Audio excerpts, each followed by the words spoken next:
Hello, everyone. Welcome to our second lecture regarding the play Antigone. We're also going to be taking a look at feminist literary criticism. And I describe this as a brief introduction because while you might think it is in depth, what you should realize is that an entire course, if not multiple courses, could be given to feminist literary criticism, as well as any of the other 9 examples of literary criticism that we have studied.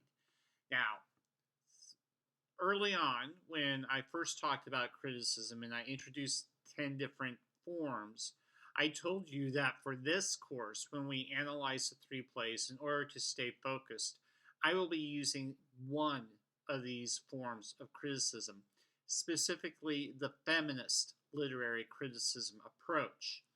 Now, that does not mean that I am requiring you to maintain only that viewpoint. You are welcome to use any one of the 10 forms of literary criticism to analyze these plays throughout the course.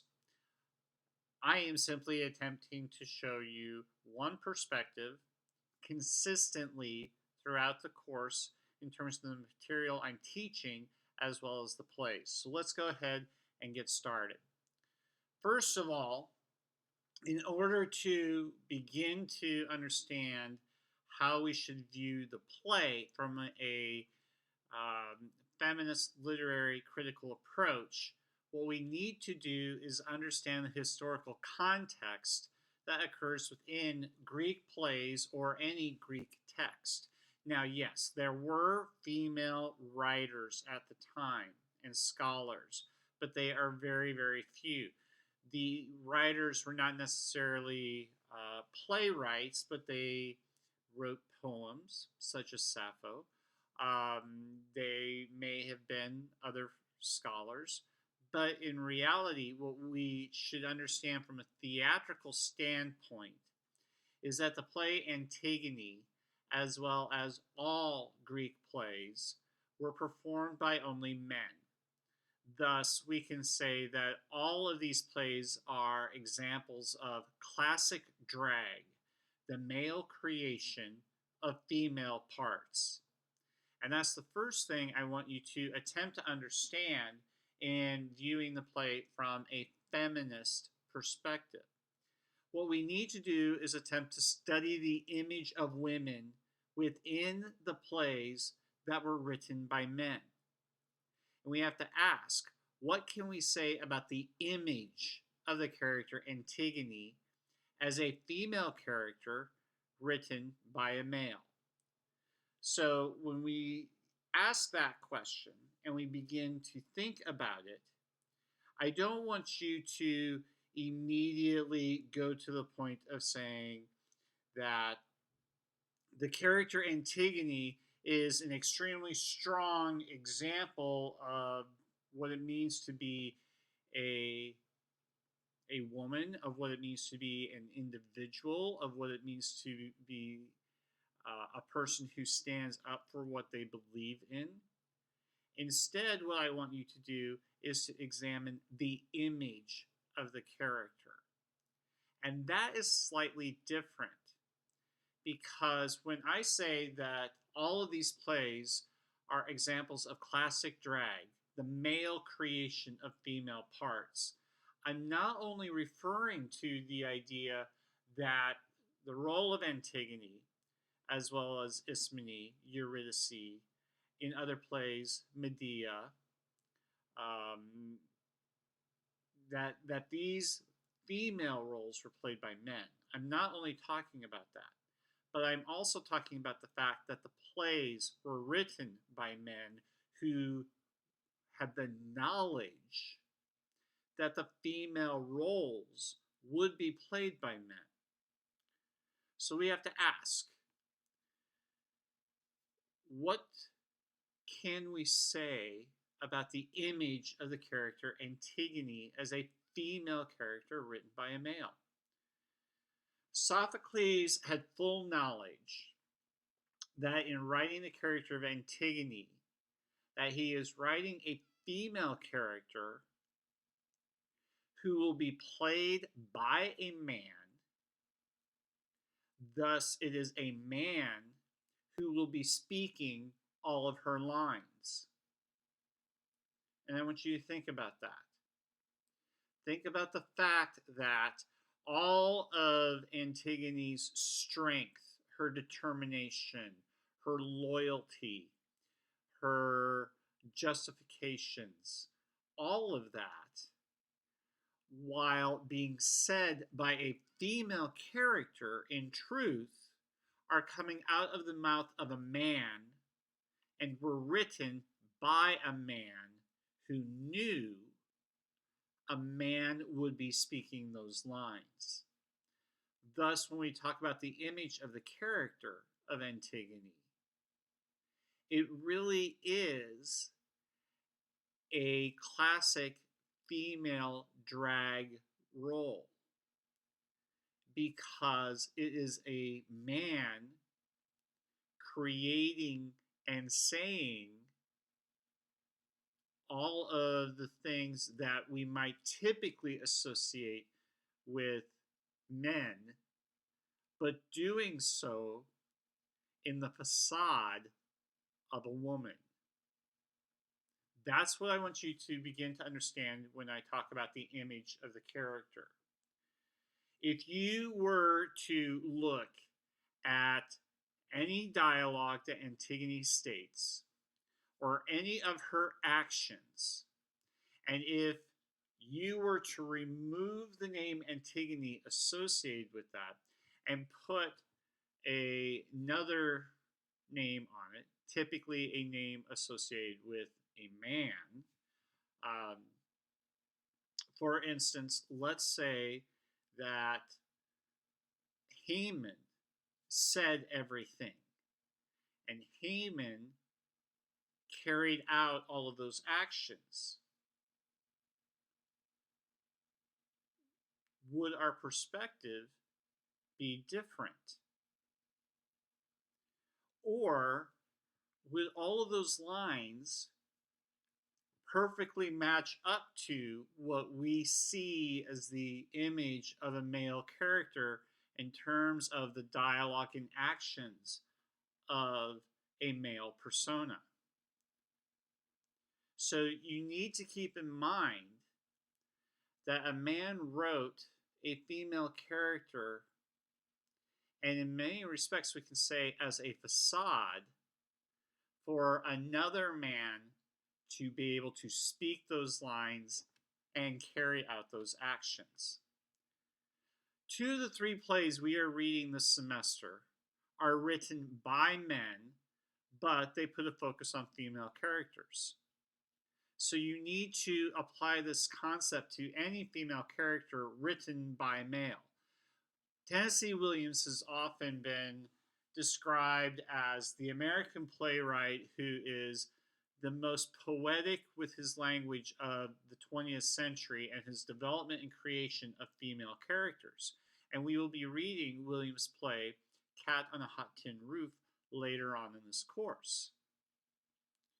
So when we look at Williams' work, especially over his entire career, and we look at Sophocles' play here with Antigone, in both instances, we have plays that have focus on female characters, but were written by men.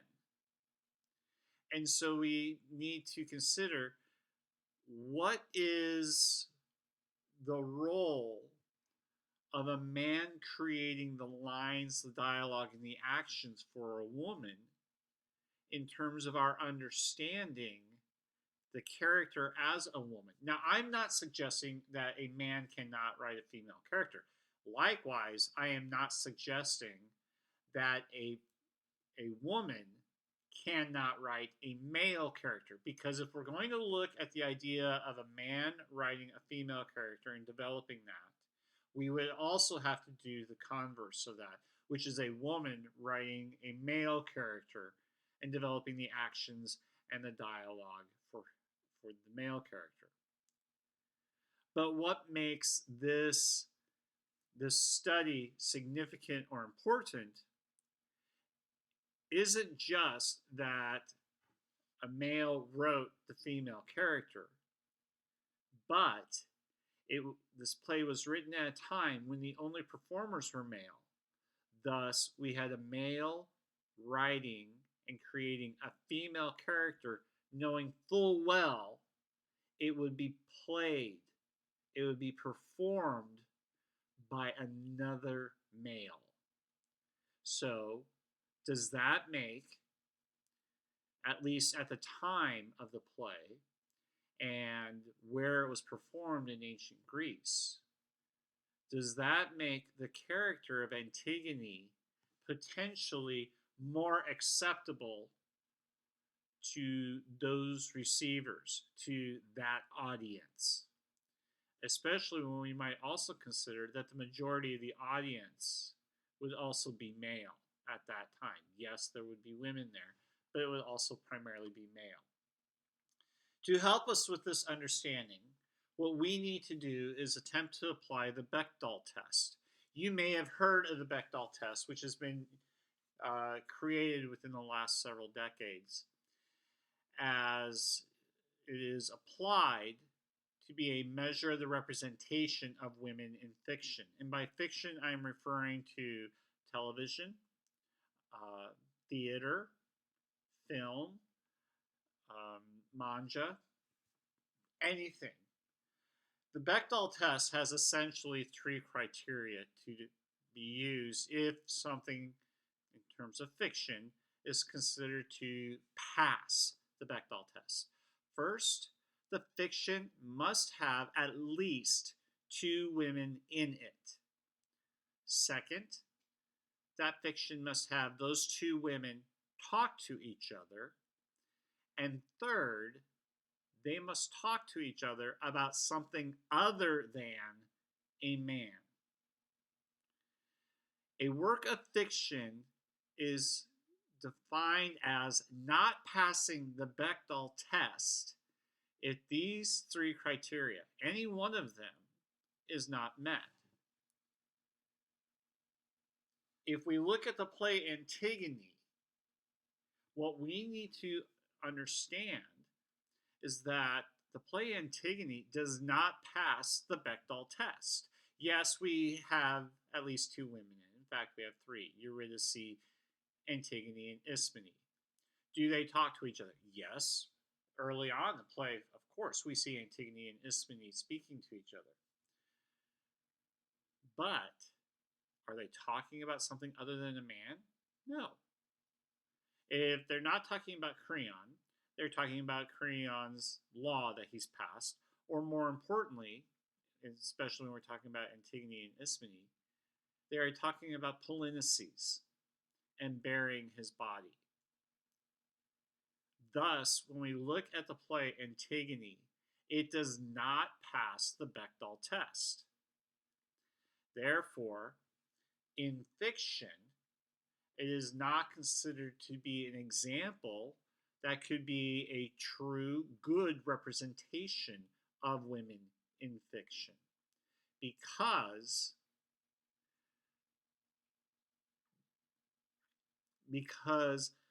the women are not allowed or shown or depicted to have an interest in things associated primarily with women. Okay? I want you to think about the Bechdel test in terms of things you watch, things you read. If you think about your favorite plays, your favorite music, your favorite television shows or films, how much of what you enjoy or that you could describe as being your favorite, if you truly analyze it, is able to pass the Bechdel test and be a fair representation of women in fiction. And I do include music with this because music, when we look at songs, is very often a representation of a short form of storytelling. So even in a song, how often could a song pass the Bechdel test? Now, we need to understand that within the historical context of Greek texts, there are essentially two types of female characters. The first one is the representation of positive roles, which would depict women as independent, intelligent, and even heroic. And Antigone is certainly classified as a positive role. She is, of course, depicted as being independent. She is intelligent. She is heroic. The second type of female character that is seen within Greek text is the misogynistic role, commonly associated or identified as the bitch, the witch, the vamp, or the virgin goddess.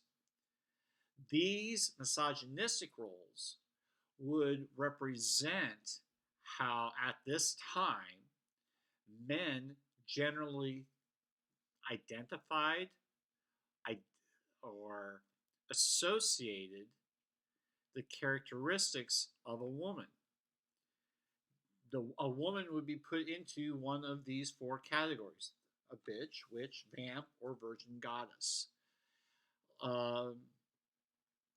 If the woman was considered to be independent, intelligent, heroic, outspoken, she might be defined as the bitch. If she was considered to be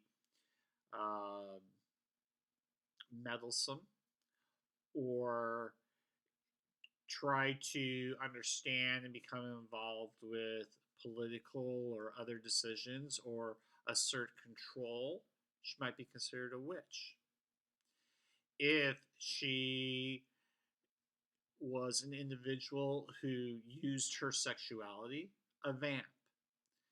Or, as what was considered to be the most important, especially when it came to marrying a woman into the family, a virgin. So we have these two types of characters. We have either the misogynistic role or the positive role. And obviously, Antigone fits the positive role. But that was not necessarily how men at the time actually saw or identified the women in their lives.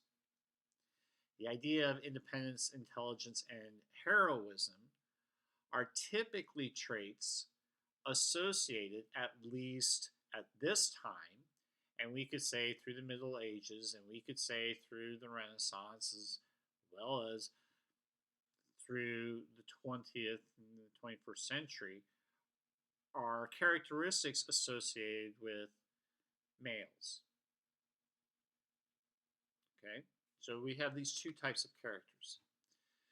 The representation of women in classical plays then requires us to understand the difference between the public and the private life, which at the time of ancient Greece was very gender specific. In terms of the public life, women were considered to be able to live a privileged life, but only because they were the property of men. So publicly, especially if they were married into a family that was scholarly or economically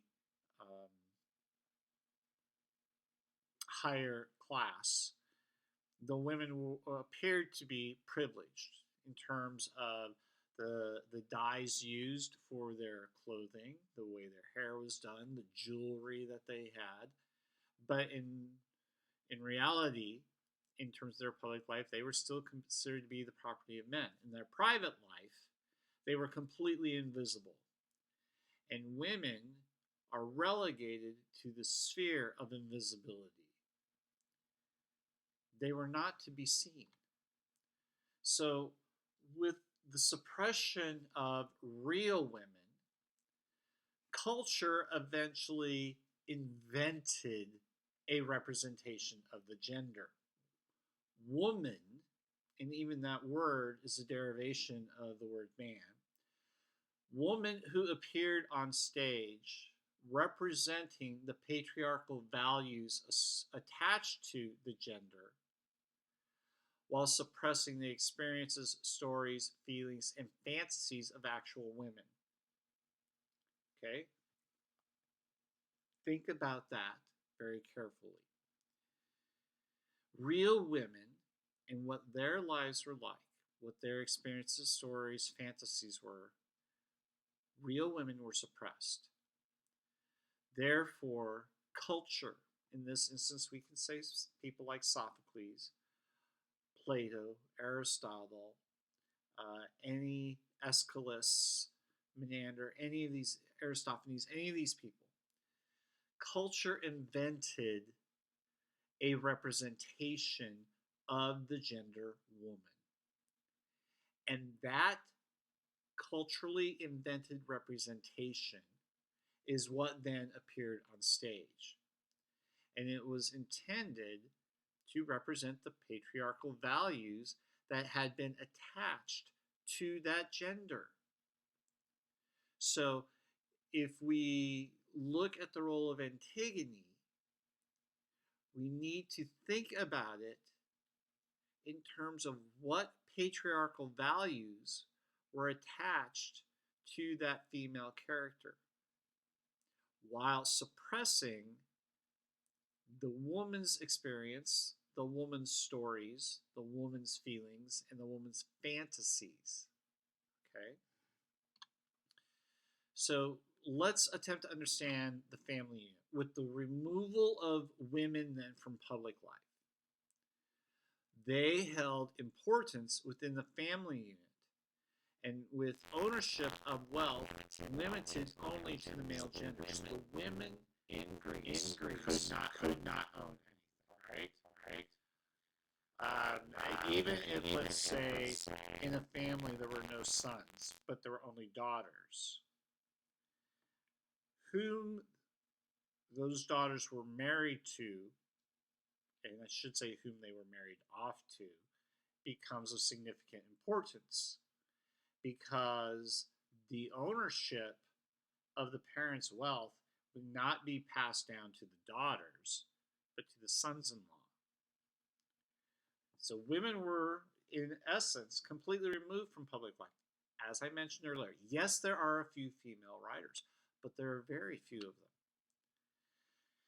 What women were at the time was the medium in which we have an exchange. So we have a father, daughter, son-in-law, future husband. The woman was the medium of exchange of property from the father to the son-in-law. So women acted as the medium of exchange, and marriage became the institution of ownership. You need to understand the root word here. The Greek word for marriage, ekdosis, actually means loan, because women were loaned to their husbands by their fathers. And this led to the strict definition and regulation of the sex life of the woman. The mother-wife role had moral and legal responsibilities in relation to the legitimacy and the security of male heirs. It was her role, the woman's role, to provide that a son would be born because inheritance was through the male line. And if, for example, let's say a woman's husband passed away, and especially if he passed away without her having provided children yet, then the husband's brother would be expected to marry that woman, his brother's widow. So women were on loan. And if there was not a brother to marry, the woman would essentially go back to her father to be married or loaned again to a different family. So I'm challenged by the fact that we have to put this word moral in there. I think we can understand how laws would have been written at this time, uh, defining legal responsibilities to producing a legitimate male heir. But it was also considered at this time to be a moral responsibility. So if we look at Athenian women in particular, and each city state was different, women in Sparta had significantly more rights than women in Athens did. Okay, I will be the first to admit that. Um, but if we are going to look at this, we need to look at it specifically with Athenian women who have the greatest representation in Greek history. So Athenian women were confined to the home. They were removed from the public life of the intellect and of the soul. They lost any sense of economic and legal powers, and they were restricted essentially to domestic labor, childbearing, and concomitant sexual duties. If you're not familiar with the word concomitant, it essentially means sexual responsibilities that have a specific purpose. And the specific purpose was to either A, produce the male heir, or B, satisfy the male husband. Now, let's consider two of the Greek deities. First, let's look at Athena. Athena, who is a goddess by our definitions, represented the end of dangers of the womb. Athena had no mother. She just comes into existence as a god. Many of the gods had mothers and fathers, so to speak, as whether they were other gods or if they were the offspring of a god and a human, and therefore became demigods. But Athena does not have a mother. And because Athena does not have a mother, Athena is a representation then of the end of dangers of the womb. Because we could see that without that danger of being birthed by a woman, we have this goddess come into play. Athena is also described as having no sexuality. Now, you're thinking, how do we say no sexuality? Now, I'm not saying Athena has no gender because she is obviously defined as a goddess as female, but is defined as having no sexuality because Athena is defined to be a virgin. And she is responsible then for defeating the Amazons, aligning with Zeus and Apollo, and of ultimately giving order, whether we're talking about law and order or moral order, to the city of Athens. The flip side of this is the god Dionysus. And we've talked about Dionysus earlier in the course when we talked about the fact that it's the festivals of Dionysus where we had dithyrambs and phallic songs being performed in celebration that eventually gave rise to the development of theater, and that it was festivals to Dionysus where theater competitions were held. Dionysus is a god, he's male, and he comes into existence and takes on the female associations with fertility and sexuality. This is where it might be rather surprising. Athena, as a woman, is defined as having no sexuality because she's a virgin. Dionysus, a male god, the idea of virginity is not associated with the male, and thus, in this instance, Dionysus comes into existence specifically to take on the ideas of fertility and sexuality that would more often be associated with females. And this is because early on in Greek society, boys assimilated female sexuality in the social practice of male homosexuality. Keep in mind that in Greek society, male homosexuality, and in fact, even female homosexuality, were not only prevalent practices, but accepted practices.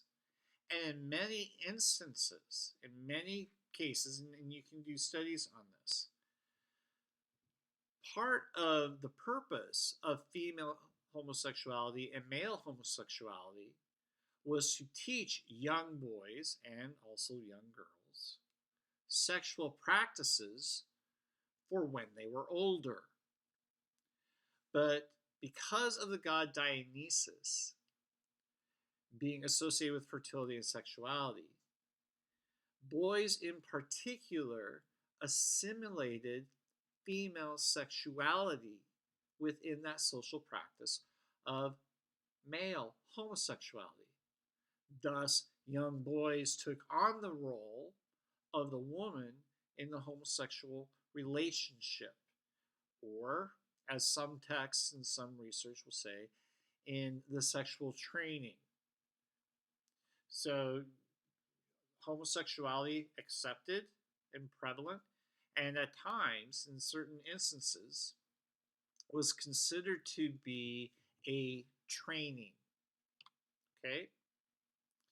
So now we have to ask ourselves, how does a male actor signal to the audience that he is playing a female character?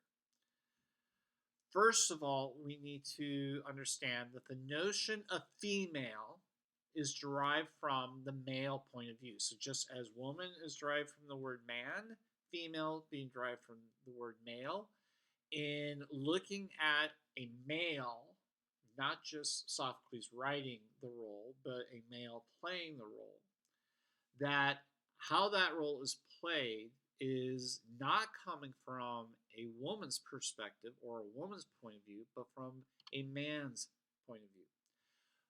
The woman's experience is foreign, it's alien, and reflected the perspective of the gendered opposite. Okay?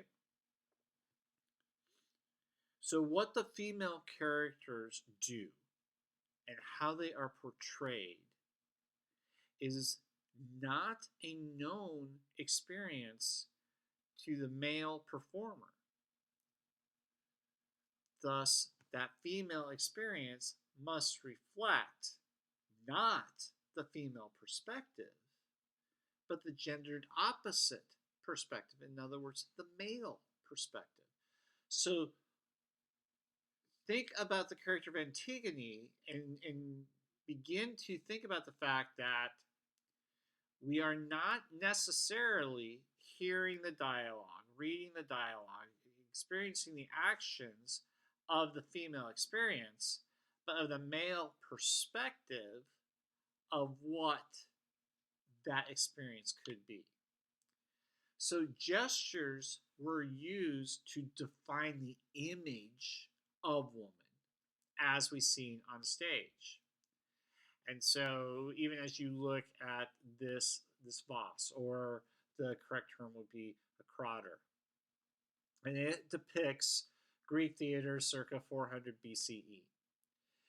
What you should note is that even the female characters, as you see here, or as you see here, that these female characters are being presented by, performed by men. Thus, the gestures used to define them, how they hold their arms, how their body posture is, represents the male perspective of what it means to be female. Thus, the patriarchal culture institutionalized and represented the signs of what a woman's appropriate gender behavior was.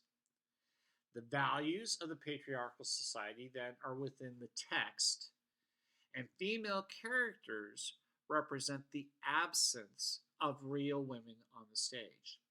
So Antigone is not necessarily a representation of a real woman from that time period on the stage. Could she be a representation of a real woman from this time period, from today on stage?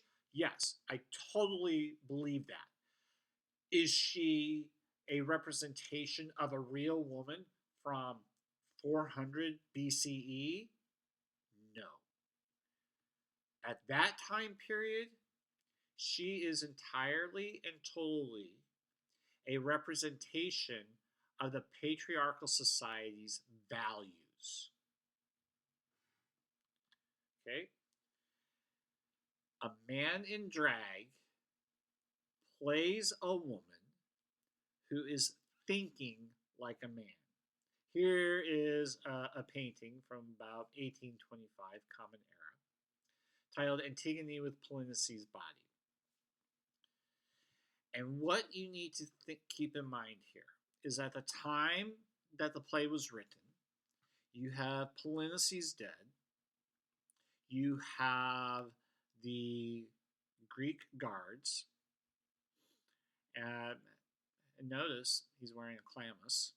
I've talked about that. This one back here looks like he's wearing a chiton, and this one is wearing a chiton with a chlamys. But Antigone, right here, who's wearing a peplos, I've talked about this, would truly be a male playing and representing the behavior, the gestures, the actions of the female. So this character would be a man in drag playing a woman that, if we think about it in terms of the time period of the play, would be playing a woman who did not think like a woman, but who thinks like a man. Okay? Let that sink in a little bit. So now, let's consider some contemporary theory. And we're going to look at a few contemporary feminist theorists. First, we'll start with Elaine Showalter. And Showalter provides 4 feminist theories, or 4 models. The first one is the biological model. Showalter's biological model suggests that text mirrors the body. And so what we could do is analyze the play of Antigone in terms of how the text mirrors the female body, or the female actions, or what the female body is capable of doing. The linguistic model would be a model in which we analyze how women speak men's language as a foreign tongue. Okay? So in other words, many of you have probably studied foreign languages. And the idea of something being a foreign language, and I'm using the word foreign, whereas today most schools don't say foreign language, they say world language. But foreign language means not from another country as we're using it here. We're using it here to represent that it is not intuitively one's own.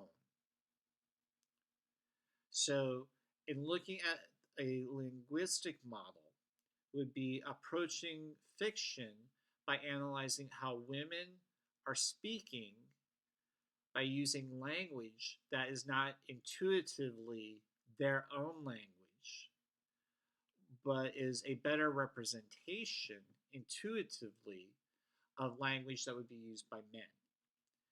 Now, there are 3 different ways in which the linguistic model can be applied. In Great Britain, we would say that the linguistic model stresses opposition within language.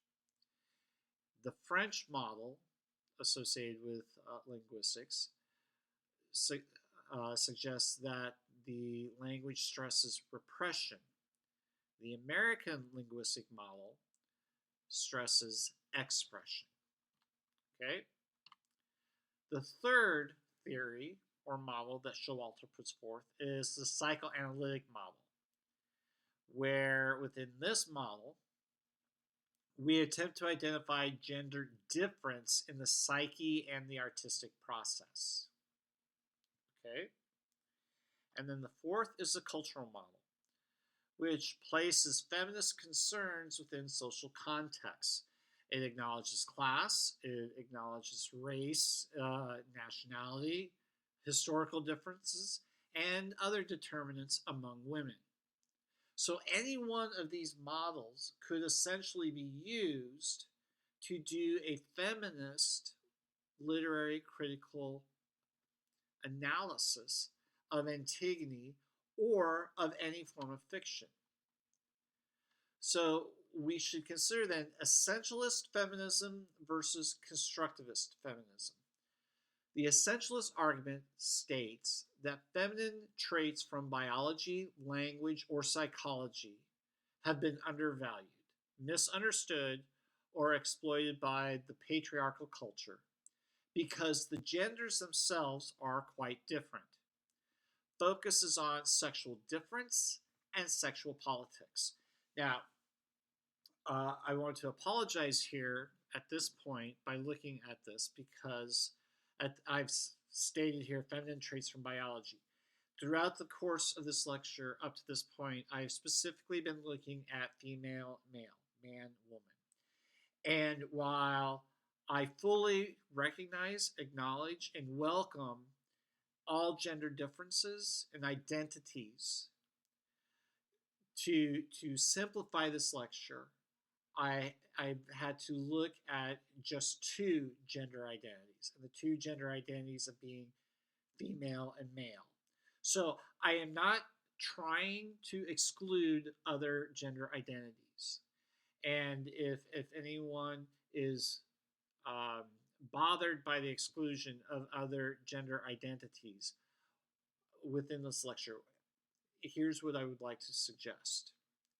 Or not suggest, but say. The idea of a feminist literary criticism is most often to look at what is absent. So I would like to ask that as you have looked at this lecture and paid attention up to this point, that for the purposes of understanding what I'm trying to say here throughout this lecture and ultimately this course, is that the other gendered identities can find within what I'm saying as it's related to the female identity similarities and connections. And so when I'm talking about a focus on sexual difference and sexual politics by looking at matriarchal versus patriarchal or feminine versus male, I'm not trying to be exclusive here, but I do hope that you will accept the idea that all non-patriarchal or all non-male identities within culture and society would therefore be included within this lecture under the female characteristics and traits. Okay? So when I say here that gender confers certain essential feminine and masculine traits as part of the essentialist argument, yes, I'm looking at only those two genders, and I apologize for not specifically including any other gender. But that would be an entire course. And so under the feminine idea, I would hope you will broadly accept the other gender identities. Okay? The constructivist argument then in contemporary feminist theory asks women and men what it means to be a woman and to consider how much of what society has often deemed to be female traits are in fact culturally and socially constructed. Um, to use a very stereotyped imagery, if you will allow me to, let's consider the post World War II nuclear family of the 1950s, where we have the stay at home wife slash mother who cooks, cleans, wears the pearl necklace. Um, I'm referring to television shows like Father Knows Best, Leave It to Beaver, things like that. And the husband gets up in the morning, puts on his suit. The wife has prepared coffee and cooked breakfast, and he goes off with his briefcase to the office. And so when we look at that, we have to ask ourselves, were those traits, those identities, truly female traits and truly male traits that we associate with each of them, or were those culturally and socially constructed? So the essentialist argument says gender confers traits. The constructivist argument says culture and society confers traits. So other perspectives. Jacques Lacan has two concepts, the imaginary and the symbolic order. The imaginary is a feminist perspective that says that there is a pre-stage in which a child has not differentiated from the mother and not learned language.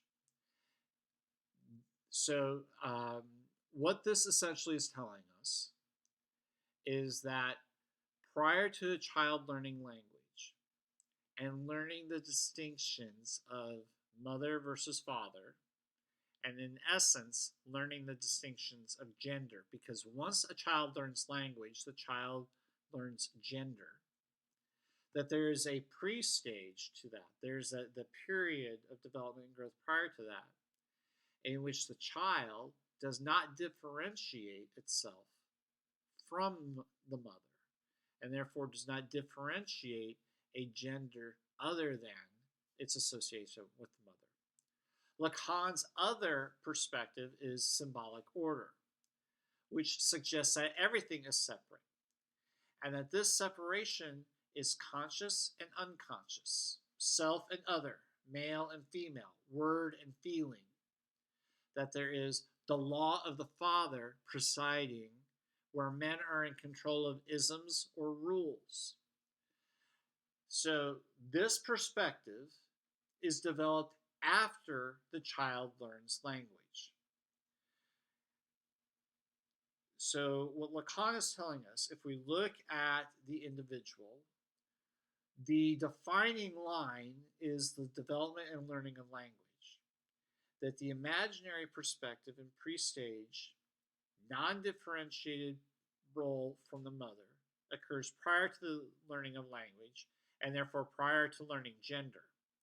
And that the symbolic order, in which everything is separate, separate restrooms, separate clothing stores, separate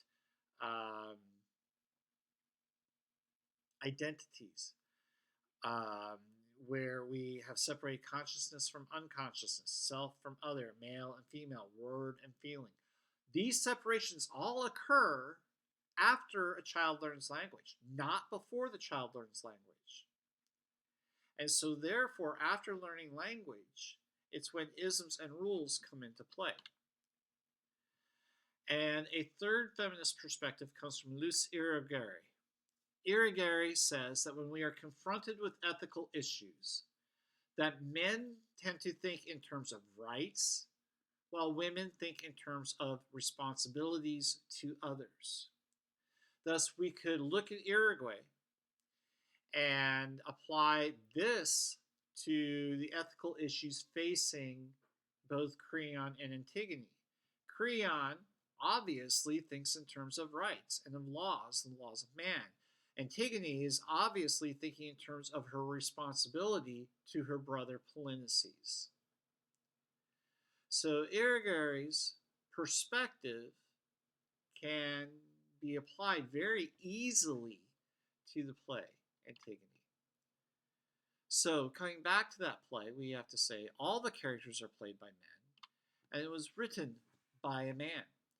So we should probably ask ourselves, well, what are the possibilities that we could analyze this play? Any character, female, male, from any given feminist literary perspective, whether it's Showalter's, Lacan's, or Irigary's.